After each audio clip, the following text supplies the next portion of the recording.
Assalamu alaikum everyone, this is me Sidra Mahmood from Koru Consultants and I welcome you all to our channel The Credible Advice. हमारी usual videos के मुकाबले में आज की video कुछ different है. Mostly आप हमारे चैनल पे हमारी सक्सेस स्टोरीज देख रहे होते हैं या हम किसी नए प्रोग्राम पे बात कर रहे होते हैं. बट आज की वीडियो उन तमाम लोगों के लिए बहुत इंपॉर्टेंट है जो इन फ्यूचर प्लान कर रहे हैं विद फैमिली और एज अ सिंगल पर्सन वहाँ सेटल होने का. ये जो कंट्रीज़ हैं वो हैं जर्मनी और आयरलैंड. यानी जर्मनी और आयरलैंड में अगर आप प्लान कर रहे हैं स्टडीज़ के लिए, सेटल होने के लिए, वर्क के लिए, तो आपके लिए वीडियो बहुत इंपॉर्टेंट है. क्योंकि आज वो हमारे तमाम क्लाइंट्स जो हमसे क्वेश्चन कर रहे होते हैं कि आप लोग हमें थोड़ा सा गाइड कर दें कि जर्मनी का लाइफस्टाइल कैसा है, वहाँ पे जॉब मार्केट कैसी है, क्या चैलेंजेस हमें फेस करने पड़ते हैं, XYZ जो उनके क्वेश्चंस होते हैं. आज की वीडियो में हम वो तमाम क्वेश्चंस को आंसर करेंगे. स्टूडियो में हमारे साथ आपके साथ ये चीज़ें शेयर करने के लिए मौजूद हैं मिस्टर मैसम जुल्फ़िकार. अस्सलाम वालेकुम सर. वालेकुम सलाम. कैसे हैं आप? अल्लाह का शुक्र. मिस्टर मैसम करंटली पाकिस्तान आए हुए हैं विज़िट पे, ऑब्वियसली अपनी फैमिली को विज़िट करने आए हुए, बट आप रहते हैं जर्मनी में. Exactly. So he is now living in Germany. Pakistan से ही मूव हुए हैं. क्या इनकी प्रोफाइल है, किस पाथवे के थ्रू ये गए हैं और वहाँ पे इनको क्या क्या चीज़ें फ़ेस करनी पड़ी हैं, क्या चैलेंजेस हैं, क्या प्रोज थे, क्या कॉन्स थे, वो आज हम आपके साथ शेयर करेंगे. सर सबसे पहले थोड़ा सा हमारे व्यूवर्स को आप अपनी प्रोफाइल के बारे में बताइए. यानी आपकी क्या फील्ड ऑफ स्टडी थी, यहाँ क्या क्वालिफिकेशन रही, क्या वर्किंग एक्सपीरियंस था, इस पे पहले थोड़ा सा डिस्कस कर लेते हैं. Alright. So I started with a BBA from Okay. Institute of Business Administration, Karachi, IBA, and then I started working as a management trainee in Habib Metropolitan Bank, okay माशाल्लाह. and that is where I worked for a little more than 2 years. Or this was from 2018 to 2020. Okay perfect. इस 2020 में somewhere around I just realized कि something is missing, I want something more in life, etc. And then my family, I have to give them credit, was the one to recommend that you should look for something abroad. Okay. And that is how basically the process started, with me first of all researching which countries that I can move to. Then I settling down on Germany. Then the research began on the process of moving to Germany. Basically, since I'd only done my bachelor's, the most appropriate or the most viable option for me was to move via how do you say student visa. Okay. And that's what I did. मैंने Germany के अंदर 2020 के दिसंबर में मैं पहुंचा हूँ masters degree अपनी complete करने, जो कि मेरी 2022 के फर्स्ट हाफ में कंप्लीट हुई है. और फिर मेरी जॉब लगी है वहाँ पे, एंड अभी तक मैं उसी कंपनी में जो है वो जॉब कर रहा हूँ. And to cap it off मैं मूव हुआ था कोलोन, जहाँ पे मैंने अपनी डिग्री की है. फिर मेरी जॉब लगी थी. Initially I was based in Munich, और अभी just 4-5 months ago I moved to Berlin, which is where I'm Okay. living right now. माशाल्लाह. सो सर क्या मोटिवेशन थी, क्या पर्पस था जर्मनी को चूज़ करने का, लाइक व्हाई जर्मनी? ओके. सो अगर मैं प्राइमरी मोटिवेशन बोलूँ, क्योंकि एक तो इनिशियल मोटिवेशन तो ये था कि कहीं बेहतर जगह एजुकेशन परस्यू करने जाना है. ठीक है. क्योंकि इनिशियली जब मेरा इरादा बना है तो मेरा सेटलिंग का इरादा पक्का नहीं था. अभी सिर्फ मैं एक्सप्लोरेशन के उस पॉइंट ऑफ व्यू से जा रहा था कि अब पढ़ने जाएंगे, फिर देखेंगे कि अगर रहना है या नहीं रहना. जर्मनी का इरादा इसलिए बना क्योंकि काफ़ी कॉस्ट इफ़ेक्टिव है टू द पॉइंट कि जर्मनी के अंदर आप जो हैं वो पाकिस्तान की टॉप की जो कराची या लाहौर बेस्ड प्राइवेट या टॉप यूनिवर्सिटीज़ हैं, आपकी उनमें पढ़ने की और एक जर्मनी से डिग्री हासिल करने की कॉस्ट ऑलमोस्ट सारी चीज़ें मिला के बराबर ही बन जाती है. ठीक है. तो और जर्मनी की फिर क्वालिटी ऑफ एजुकेशन तो मतलब वर्ल्ड नोन है. तो दैट प्लस द फैक्ट कि मतलब एक काफ़ी रिलेटिवली कॉस्ट इफेक्टिव वे में जर्मनी मुझे ये ऑफ़र कर रहा था, इसलिए जर्मनी चूज़ किया. ठीक है, दैट्स परफेक्ट. अच्छा, जैसे आपने बताया कि आप अपनी मास्टर्स डिग्री वहाँ परस्यू करने गए थे, सो आप मुझे ये बताइए किस फील्ड में आपने मास्टर्स किया, कितने इयर्स का आपकी ये ड्यूरेशन थी आपकी स्टडी की, उस पर थोड़ा सा गाइड कर दें. जी. सो क्योंकि मैंने अपना बैचलर्स भी बिजनेस एडमिनिस्ट्रेशन में किया था और मेरा इंटरेस्ट भी इसी एरिया में है, marketing, business administration, general management, business management, तो मेरा जो मास्टर्स था वो भी मैनेजमेंट में था, मास्टर्स इन मैनेजमेंट। ठीक है। और क्या कहते हैं वो, मतलब it was just an extension of my BBA in a lot of things, such as marketing courses, a little bit of finance, एक दो कोर्स एचआर के थे। जो बीबीए होता है basically, just to give a clarification, Europe, mainland Europe के अंदर जो मास्टर्स इन मैनेजमेंट है, it is very similar to, not exactly the same but very similar to the MBA which in is more Pakistan. popular in the North American region. So it was like MBA but not exactly MBA. Okay okay, I completely got it. अच्छा, अब जब student visas की बात आती है, specially Germany को या किसी भी वर्क वीज़ा को भी अगर हम टारगेट करते हैं, जर्मनी की बात करते हैं, सबसे पहला क्वेश्चन क्लाइंट्स के, हमारे तमाम व्यूवर्स के दिमाग में अभी भी यही आ रहा होगा, जर्मन प्रोफिशेंसी।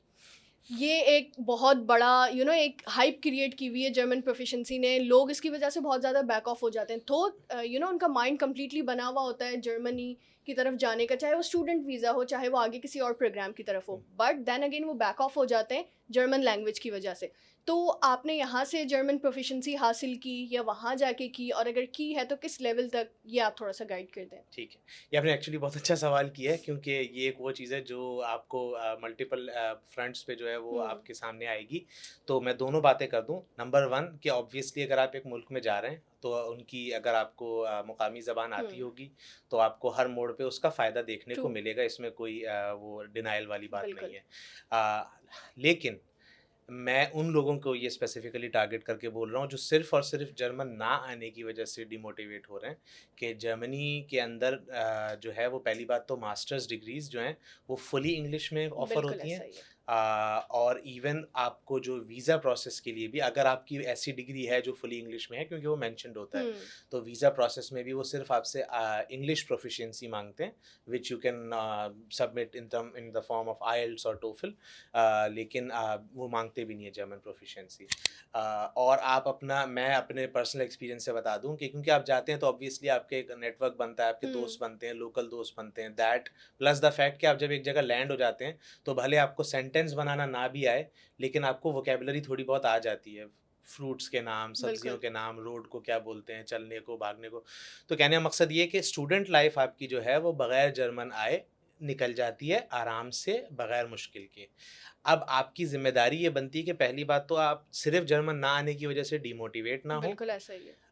और जब आप इंशाल्लाह ताला एक दफ़ा वहाँ पहुँच जाएँ तो आपके पास जो 2 साल, 1.5 साल, 2.5 साल जो भी आप पीरियड में अपना मास्टर्स या जो भी डिग्री कंप्लीट करते हैं, उसके अंदर आप एक कोशिश ये करें कि आप एटलीस्ट B1 या A2 लेवल तक जर्मन सीख लें, जिसके आपको बहुत मौके मिलते हैं। बेसिक वोकैबुलरी है वो, एग्जैक्टली, ताकि आपके जॉब अपॉर्चुनिटीज़ आपके लिए ज़्यादा ओपन हो जाती है, और आपके लिए एक ईज़ है, इन शॉर्ट यही चीज़ है। एग्जैक्टली। तो व्यूवर्स, आप लोगों को ये पता चला होगा, स्पेशली उन लोगों को, उन हमारे तमाम स्टूडेंट्स को जो ये माइंडसेट रखते हैं कि मैं मास्टर्स करना चाहता हूँ जर्मनी से, बट देन अगेन बिकॉज मुझे जर्मन प्रोफिशेंसी, जर्मन लैंग्वेज बहुत हार्ड है, XYZ ऐसी सारी चीज़ें, वो बैक ऑफ कर लेते हैं और फिर वो यहीं से अपना मास्टर्स परस्यू कर रहे होते हैं। सो जैसे मिस्टर मैसम ने बताया है कि you don't need German proficiency specially for masters program. English programs हैं, आपकी पूरी कंप्लीट डिग्री इंग्लिश में आप अपनी वहाँ से हासिल कर सकते हैं। देन अगेन सिर्फ आपको आइल्स, टॉफिल, सारे कोई जो भी इंग्लिश प्रोफिशेंसी टेस्ट है, वीज़ा की भी रिक्वायरमेंट ये है कि आपने वो सारी चीज़ें दिखानी है। अच्छा, अब थोड़ा सा हट के हम बात करते हैं जर्मनी का लाइफस्टाइल, जर्मनी की जॉब मार्केट, इसके बारे में हमारे तमाम क्लाइंट्स को थोड़ा सा गाइड कर दें, क्योंकि आपने अपनी डिग्री वहाँ कंप्लीट की, फिर ऑब्वियसली आपने आगे जॉब स्टार्ट की है, तो आपको जॉब मार्केट कैसी मिली, या वहाँ का लाइफस्टाइल पाकिस्तान से कंपेयर करें तो क्या डिफरेंसेस आपको फेस करने पड़े, या क्या चैलेंजेस? मैं दोनों पॉइंट ऑफ व्यू से बता देता हूँ आपको कि जर्मनी का लाइफस्टाइल जो है वो पाकिस्तान जैसी एक रिलेटिवली डेवलपिंग कंट्री से किस तरह डिफरेंट है, और बाकी डेवलप्ड कंट्रीज से भी किस तरह डिफरेंट है। पाकिस्तान से डिफरेंट तो बहुत ऑब्वियस पॉइंट्स हैं, इंफ्रास्ट्रक्चर बेटर है, मतलब वहाँ पे मतलब जो बेसिक पॉइंटर्स होते हैं कि रूल ऑफ लॉ है, सेफ्टी है, सिक्योरिटी है, एट्सेट्रा।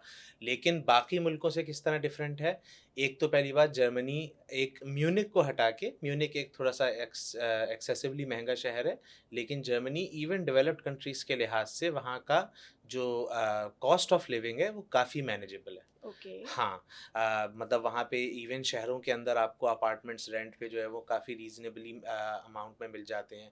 ग्रोसरीज़ इतना ज़्यादा कॉस्ट नहीं दैट्स गुड। करती।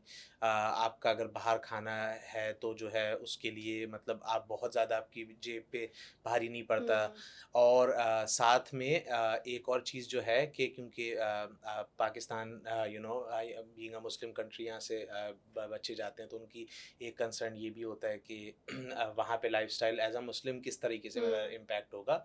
तो मोस्ट टियर 1, टियर 2 सिटीज़ जो है, उसमें आपको कोई एज़ सच इश्यू नहीं होगा। रीज़न बीइंग कि वहाँ पे एक बहुत बड़ी जो है वो टर्किश कम्युनिटी भी है और व उसके बाद एक बहुत बड़ी अरब कम्युनिटी भी है।